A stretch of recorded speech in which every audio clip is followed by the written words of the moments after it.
Hola, saludos amigos. En este vídeo quiero hablar de una poderosa, así como polémica familia estadounidense, la cual dio su apellido a universidades, salas de museos, centros de investigaciones, galerías y hasta un planeta que se halla fuera del sistema solar. Estoy hablando de los Sacker, una de las familias más poderosas de los Estados Unidos, más rica incluso que los Rockefeller, pero también una de las más discretas y filantrópicas, hasta el punto de que son conocidos como los Medici del siglo XX. Pero lo que pocas personas saben es que su escandalosa fortuna, con la que ofrecen becas, compran arte, crean fundaciones e instituciones, patrocinan salas en museos, abren escuelas y fundan decenas de programas científicos, académicos y culturales por todos lados, tiene un pasado muy oscuro. Porque la historia de la fortuna familiar derivó en una adicción sin precedentes que llevó a los Estados Unidos a declarar en octubre del año 2017 una emergencia de salud pública al dejar más muertes que las guerras de Vietnam y de Afganistán juntas. Todo comenzó a finales del siglo XIX cuando Arthur, Mortimer y Raymond Sacker, tres hermanos psiquiatras de Brooklyn, fundaron en Greenwich Village una pequeña empresa de medicamentos. El negocio familiar fue prosperando hasta el punto que en el año 1950 los hermanos pudieron adquirir la compañía farmacéutica Purdue Frederick, la cual con el tiempo se llamó Purdue Pharma. Poco a poco la empresa familiar se fue convirtiendo en un gigante farmacéutico mundial, cambiando su sede a Stamford, Connecticut y logrando un gran éxito comercial en el año 1995 cuando la empresa lanzó al mercado un medicamento para el dolor.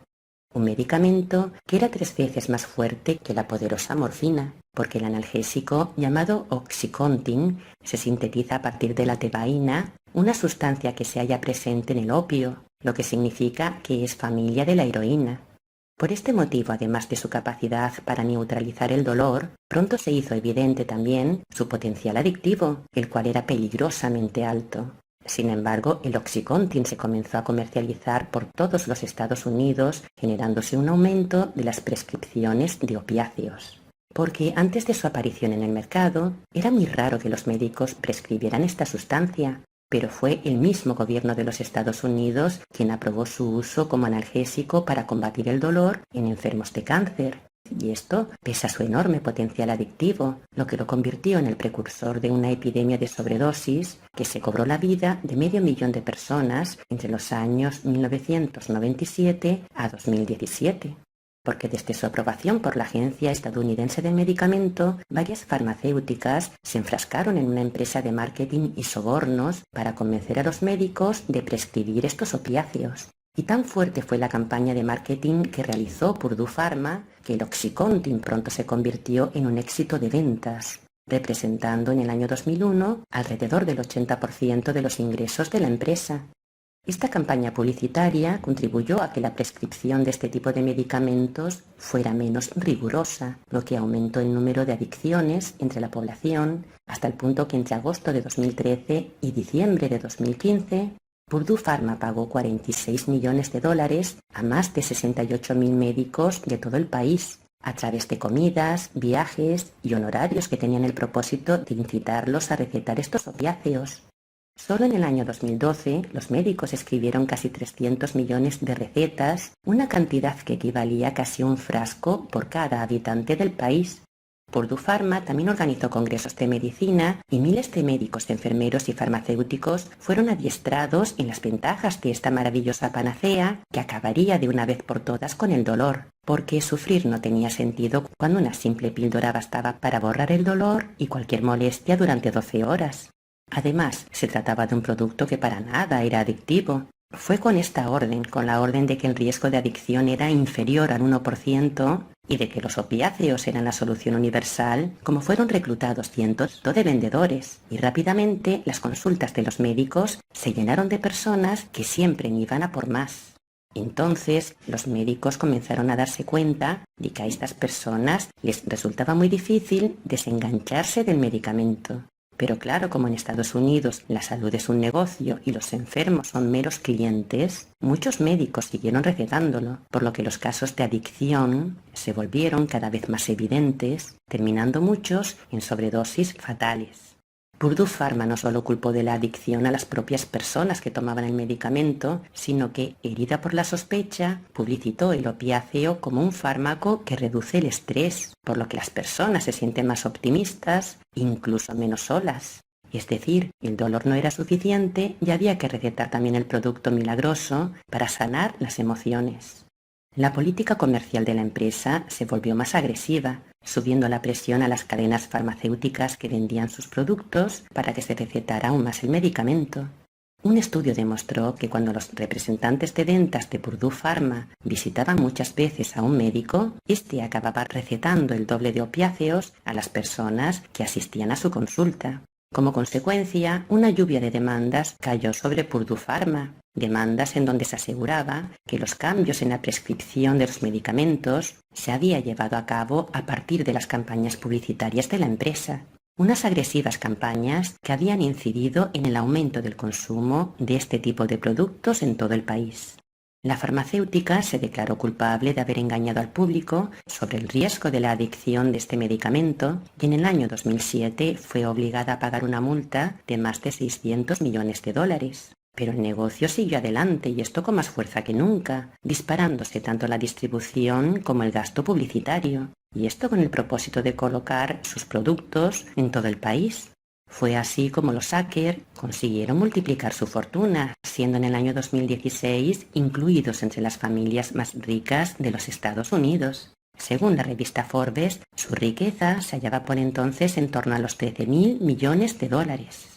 Pero a medida que se disparaba la fortuna familiar y el consumo de estos medicamentos crecía, el uso de los opiáceos derivó en una catastrófica epidemia con una magnitud de muertes sin precedentes. Según la Agencia de Investigación y Calidad de la Asistencia Médica de Estados Unidos, en el año 2014, millones de personas fueron tratadas por esta causa en hospitales y salas de emergencia. Y en el año 2016 murieron más de 60.000 personas por sobredosis. Para entonces, no era ya el Oxycontin el que estaba en su mayor uso, ya que éste había dado paso a la heroína y el fentanilo, una droga de producción casera que es 50 veces más poderosa que la primera. Estos medicamentos sentaron las bases para la adicción y epidemia de opioides que al día de hoy viven los ciudadanos estadounidenses. Y todo esto por culpa de una familia que al día de hoy se haya formado por unos 20 miembros que son descendientes de los 3 hermanos, los cuales ya murieron, y que se mantienen en un bajo perfil público. Y esto desde que comenzaron a surgir interrogantes y críticas hacia el manejo que la familia había tenido en este asunto. Un portavoz de los Sacker declaró lo siguiente: durante más de medio siglo, varias generaciones de la familia Sacker han apoyado a respetadas instituciones que juegan un rol fundamental en la salud, la investigación, la educación, las artes y las humanidades. Ha sido un privilegio respaldar el trabajo vital de estas organizaciones y seguimos dedicados a hacerlo. Si bien las demandas legales han creado una imagen equivocada y han resultado en críticas injustificadas, seguimos comprometidos a desempeñar un papel significativo a la hora de abordar esta compleja crisis de salud pública. Sin embargo, todo cambió drásticamente para la familia tras una demanda civil del fiscal de Massachusetts, en donde se argumentaba que los Sacker y Purdue Pharma habían ideado campañas publicitarias engañosas.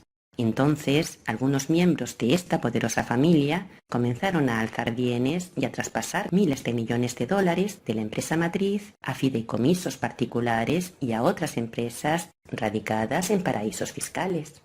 La ola de demandas de estados, condados, ciudades, víctimas y familiares que les acusaban de haber estafado durante años a médicos y pacientes, hizo que la familia, legalmente asediada, estudiara declarar la bancarrota de la empresa, una manera técnica de acabar con ella y así esquivar el aluvión de demandas.